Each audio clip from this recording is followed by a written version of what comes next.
Hello everyone, saya mau membandingkan firman Tuhan dengan firman Tuhan untuk mengerti apa artinya God is love.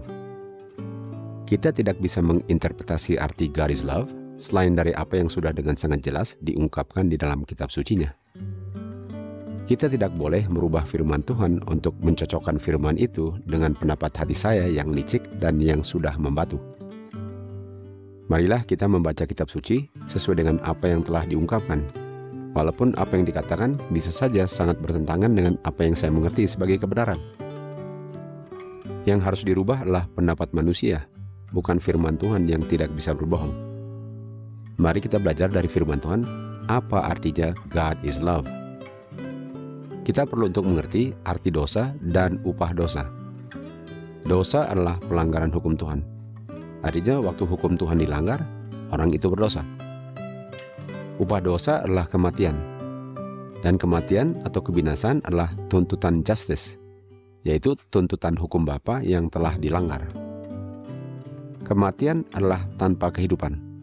Darah adalah lambang kehidupan, dan buktinya kematian adalah darah ditumpahkan. Darah ditumpahkan adalah kematian yang adalah tanpa kehidupan.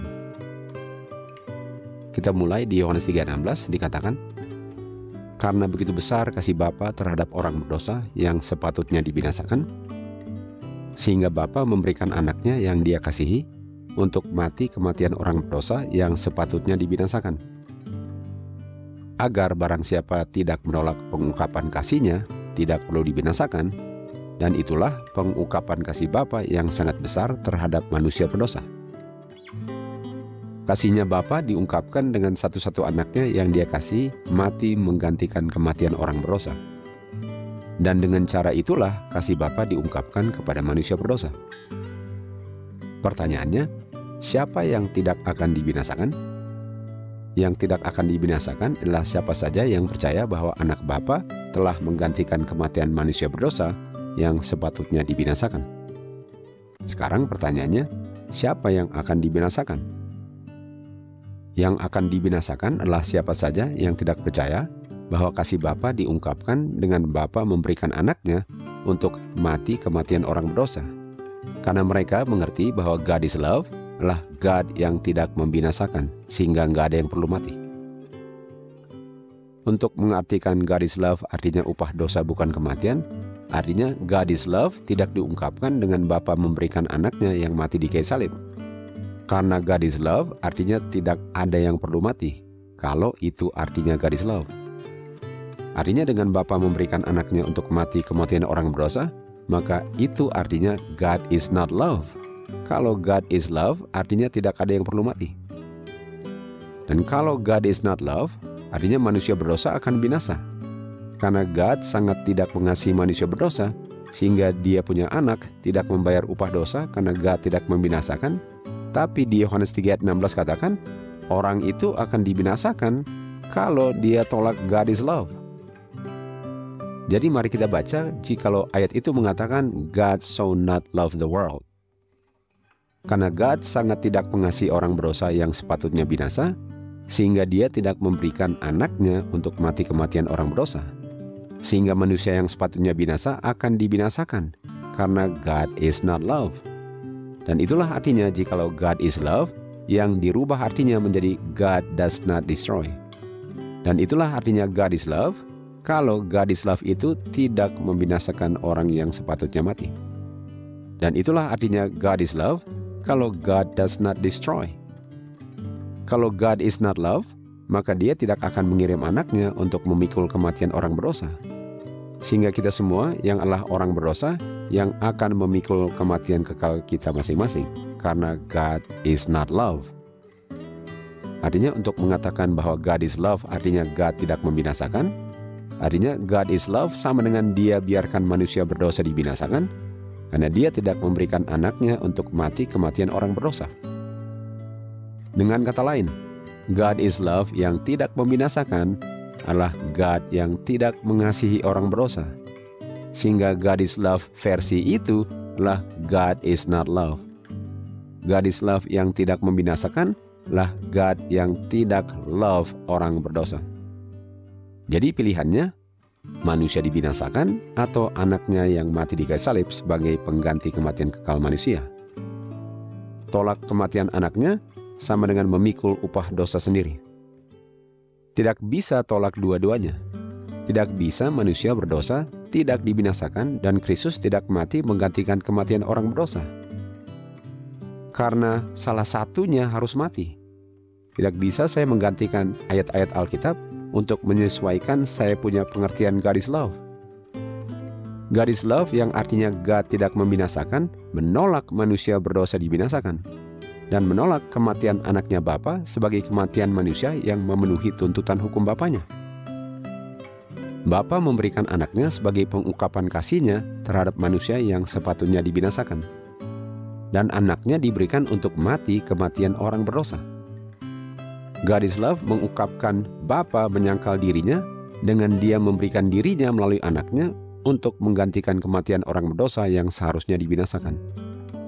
Untuk mengatakan God is love tidak membinasakan, artinya Bapa tidak menyangkal dirinya. Bukankah itu tuduhan setan bahwa God tidak menyangkal dirinya? Dia tidak self-denial. Tuduhan dusta setan terhadap karakter dan pemerintahan ilahi muncul dalam terang yang sebenarnya. Dia telah menyatakan bahwa sementara Sang Pencipta menuntut penyangkalan diri dari semua yang lain, Dia sendiri tidak melakukan penyangkalan diri dan tidak melakukan pengorbanan apapun.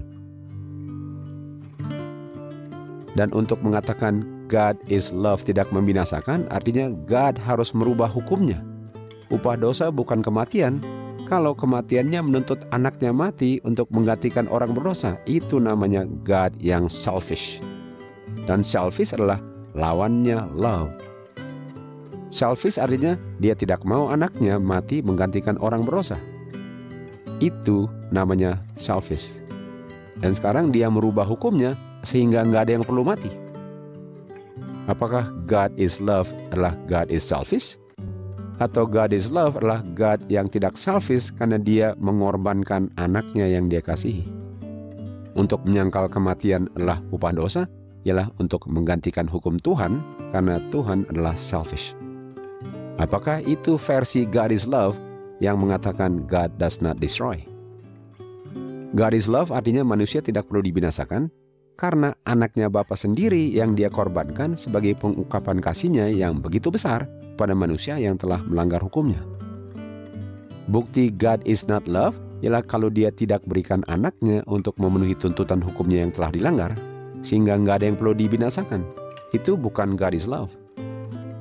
Dan bukti God is love ialah karena Bapa telah memberikan anaknya untuk memenuhi tuntutan hukumnya yang telah dilanggar oleh manusia yang sepatutnya mati kematian kekal. Karena begitu besar kasih Bapa terhadap orang berdosa, Dia berikan anaknya untuk mati kematian orang berdosa yang telah melanggar hukumnya, karena hukumnya tidak bisa dirubah.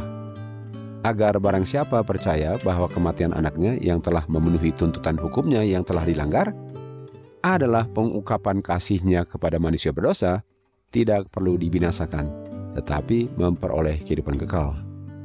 God is love dibuktikan dengan anaknya yang dia kasihi mati kematian orang berdosa. Karena upah dosa adalah kematian. Itu artinya God is love. God is not love ialah God yang tidak mengizinkan anaknya untuk mati. Karena dia sangat selfish. Sehingga dia rubah hukumnya. Upah dosa bukan kematian. Kalau kematian adalah kematian anak saya. Saya mau rubah hukum saya agar tidak ada yang perlu mati. Itu God is not love. Yang sudah diputarbalikan menjadi God is love. Semoga God is love yang sesungguhnya, yang diungkapkan di Alkitab sebagaimana yang sudah tertulis, tanpa dirubah artinya, tanpa dibuang ayatnya, tanpa disesuaikan dengan isi hati manusia yang sangat bertentangan dengan kebenaran firman Tuhan, tanpa merubah firman Tuhan agar sesuai dengan pendapat saya apa artinya God is love. Barang siapa menambah ataupun mengurangi firman Tuhan untuk menyesuaikan kebenaran firman Tuhan dengan isi hatinya yang tidak diperbaharui oleh firman Tuhan, lah yang akan dibinasakan. God is love. Buktinya, anaknya mati kematian orang berdosa. Hukumnya tidak dirubah. Orang yang dibinasakan adalah orang yang pilih untuk menolak God is love. God is love indeed. To God be the glory.